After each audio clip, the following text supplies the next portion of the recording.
Okay, so generally speaking, the general outlets are, you've got an outlet there for the shower pipe. We've actually modified that so that we can get the water level lower because we were having problems with the shower draining. And that's my pussycat. Say hello to Kitty.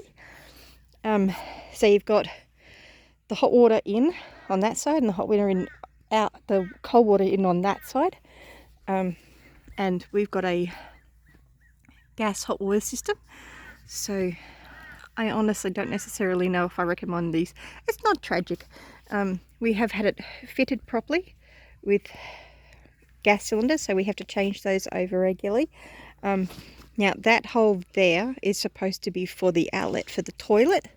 So generally speaking, all of the plumbing technically is supposed to all be done.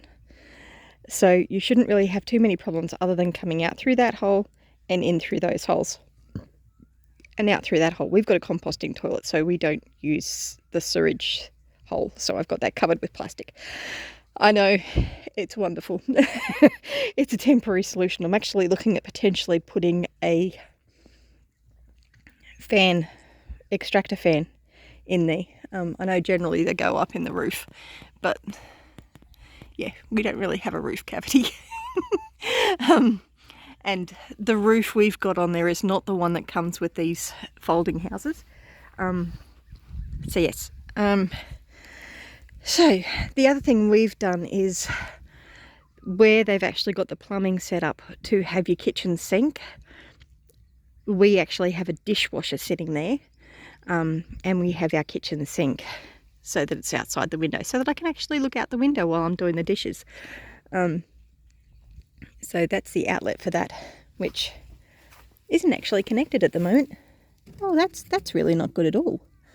And I'm not sure who's put that electrical cord up there like that so that it's getting...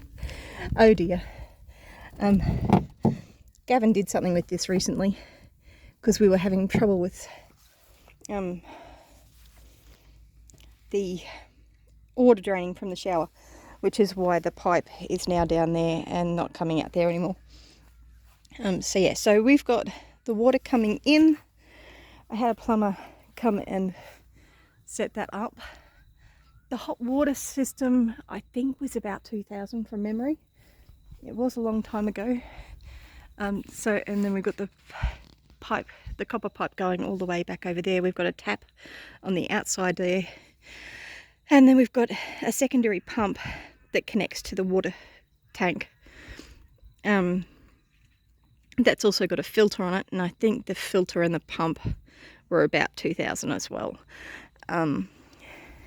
So I think all up with the pipe and the labour and all that sort of thing, I think it was about 6,000 to 10,000 for all the plumbing.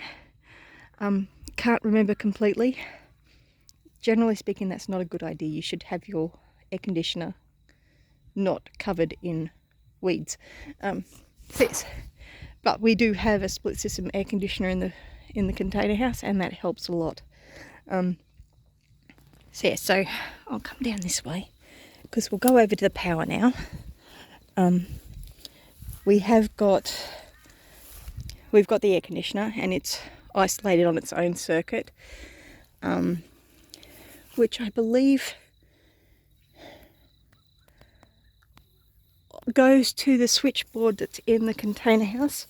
So that's the pump we've got. So this is not ideal, but the pipe goes across there, to there. So that's how the water pipe pump gets in. And we've got water draining from the container house. It goes along that drain pipe and it connects over there as well, which is also where we've got the power coming in. And honestly, I can't remember how much that cost to have the electricals done. So there are two circuits coming in from the switchboard on the house, and One goes to the air conditioner and one comes to a switchboard inside. This particular container house, the electricals were absolutely all atrocious. The only thing that was any good with it was actually the little switchboard thingy. So we had an electrician come in and fix that all up so that those circuits went through, and we had to get all the power points and all of the light switches and everything reinstalled. So the only one that we didn't really play with was the one in the bathroom. Actually, no, we did have to play with that one as well. Not that you're really playing with it when you're talking about electricity. But yeah, because we did, Gavin ended up rewiring the power to the light switch as well. So yeah, that's basically it. This one was not up to standard for the Australian standards. So we had to upgrade it. A lot of the ones that are coming out now are actually up to standard. But yeah, you do need to get an electrician to come in, and he will, generally speaking, go in through probably around there somewhere to go to the circuit board that's in there. We've got ours slightly different, so it comes in the sides there. So yeah, anyway, that's the electricals for the container house. I hope you found that helpful, and I know a lot of you have been asking for an update video on how life is going in the container house 2.5 years on, and I will get there eventually, but we're very disorganized in there. And I need to organize it better before I'm willing to show you guys all what it looks like, because it's a bit of a mess. But I was specifically asked on the electricals and the plumbing, so yeah, we had a licensed contractor come in and do the plumbing as well as doing the electricals. So yes, anyway, I hope you found that helpful. One thing I will say is a reverse cycle air conditioner really is essential in one of these. We don't have it.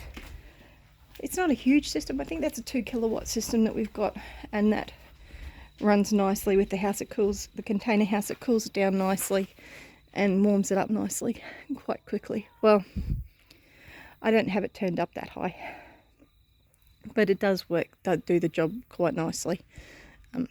Ideally, you'd probably want it sitting here rather than there, but we don't have space there. We've got that being used for something else. But yeah, anyway, I hope that's answered the questions. And if you've got any questions, feel free to leave them in the comments. And yes, I know the foundations are absolutely dreadful and atrocious. It's all we could afford at the time. And at the moment, we're still trying to work out what we're going to do with the house. So yes, anyway, that's the update for today. I hope you found it helpful, and I'll catch you in the comments section. Bless you.